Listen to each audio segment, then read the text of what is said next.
as I would imagine you're aware, the Oregon House has called a special session. The Oregon legislature has called a special session to discuss paying off debts for for firefighters and for the fire season, which was obviously very expensive.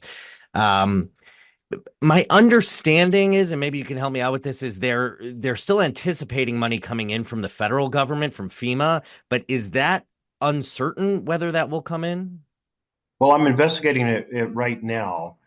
There are several pots of grant money, but in general, the general rule is firefighting on state lands is a state expense. But we have a lot of help for destroyed infrastructure.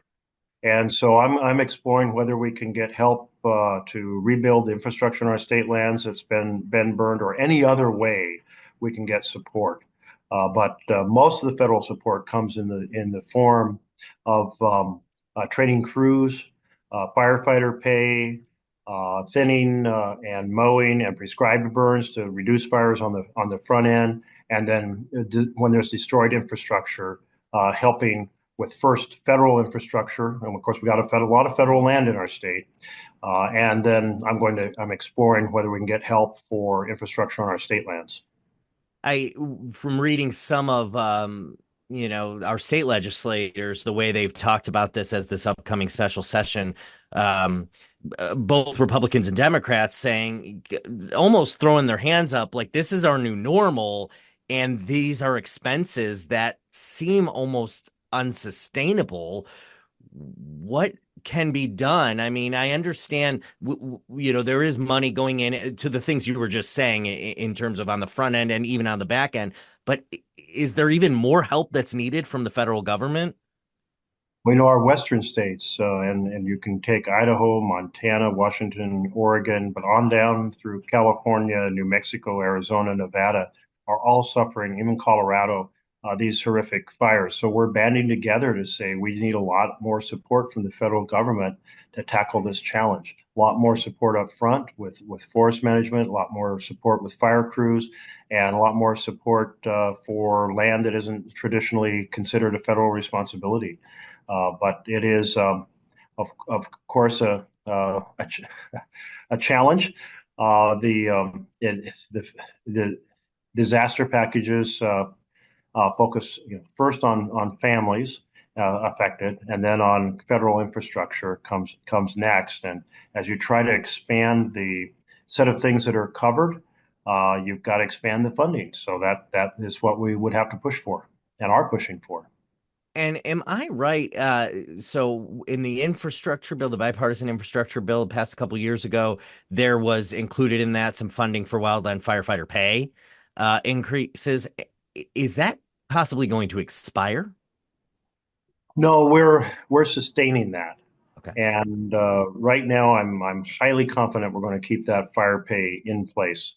If we lose that and you lose the talent, we're really in a, I want to say we're really in the fire. Somehow there's nothing humorous about the challenge we face with this more intense fire season.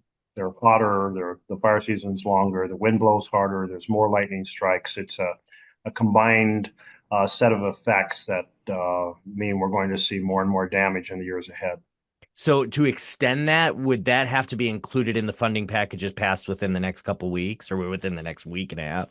I think that the last I was assured we're in good shape now, but with you asking, I want to double check that Okay, yeah, sure.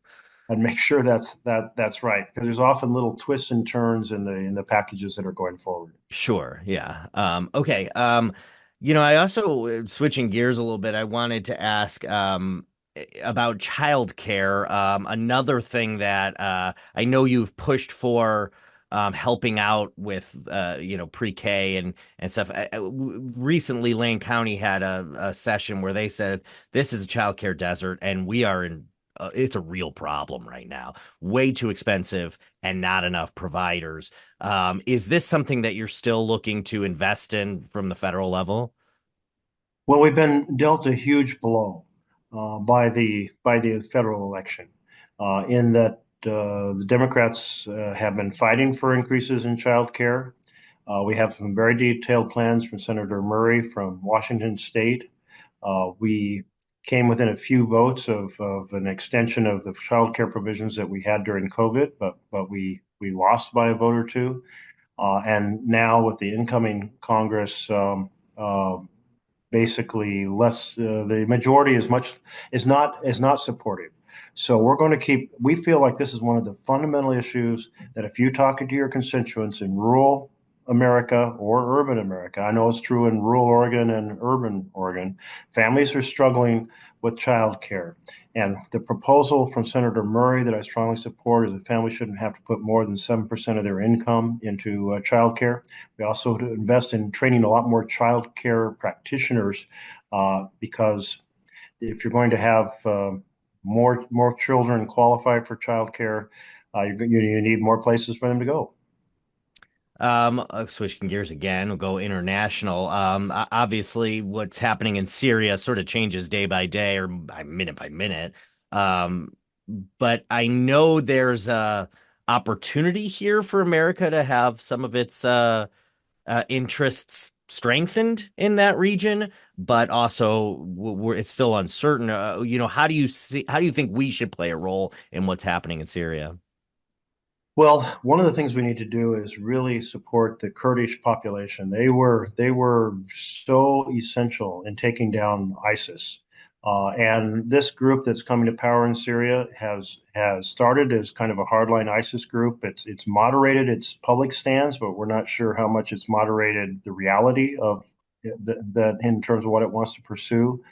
It's no place is as complicated as Syria. I mean, Afghanistan it wasn't as complicated as Syria. You've got borders with I think 5 nations. You've got significant parts of Syria occupied right now with different national forces and different bands. And you're right. Every single day we're going to see changes in how this is unfolding. But one of the principles needs to be that it doesn't turn into an ISIS state. And a second is that it needs to care. We need to take care and protect the Kurdish population that have been partners with us. And a third is we need to be incredibly diligent about the chemical weapons that Syria said they got rid of them all, but nobody believes they got rid of them all, and that presents a threat in the region. How do you feel about Tulsi Gabbard potentially being responsible for the intelligence and what's going on internationally with situations like this? Tulsi should not be let anywhere near management of intelligence organizations. So I would imagine you're set to vote against her nomination for Director of National Intelligence. You can assume that. Yes, that's correct. Okay, it sounds good. And then you had sent Molly, you had sent a statement about Korea. I just kind of wanted to get your take on that situation as well, because I mean, interestingly were just there. And how have you seen that play out? Well, it was shocking to everybody. Nobody saw that coming. Nobody saw the collapse of Syria coming. So here you go to even with some of the best intelligence assets in the world, things happen unexpectedly. But the people of Korea responded in accordance with their constitution.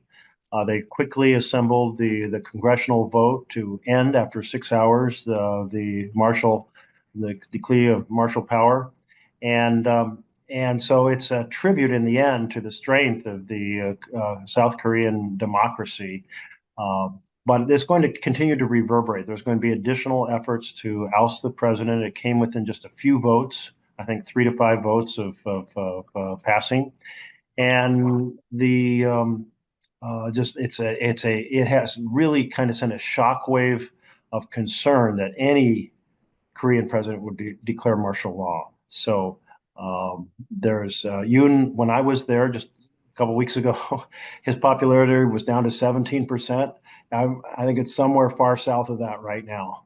But you didn't anticipate any of this happening, I'm assuming, when you were there. No. People were talking about how the parliament was completely frustrated with the president, and that the citizens were. I never heard of an elected president 2 years into their term being at 17%. I mean, we talk about it's a low rating if you're in the low 40s or high 30s.